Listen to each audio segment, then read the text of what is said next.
mamimitas na tayo guys. Ayan. Una kong kinuha ay yung bell pepper. Ayan siya guys. Medyo nasunog na siya sa init ng araw. Kaya kailangan pitasin na lahat ng mga bell pepper. And of course, kailangan dandahan din. Baka kasi maano.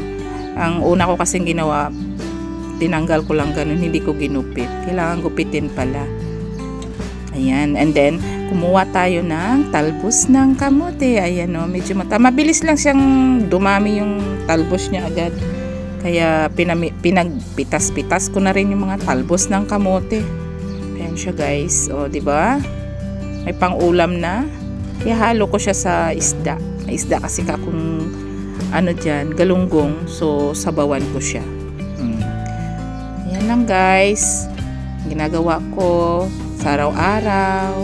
Kung walang maulam, minsan namimitas lang ako ng gulay dito sa ano ko, paligid-paligid. Tataba naman kasi lagi naman dinidiligan kahit na mainit ang lugar dito.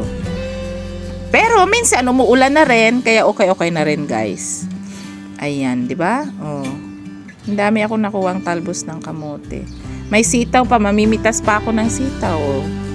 Yalo mo na yan, ayos na. O, diba guys? O, andae, kita nyo? Andaing talbos. And of course, bell pepper. Yan. Kamatisan ko lang, ayos na.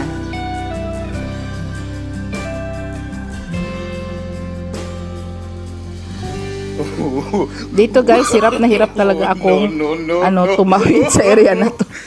So, sobrang bigat ko. Ayan guys, so, di naman nakikita nyo. Hirap na hirap talaga ako dyan guys. Sabit pa ako. Ayan, okay.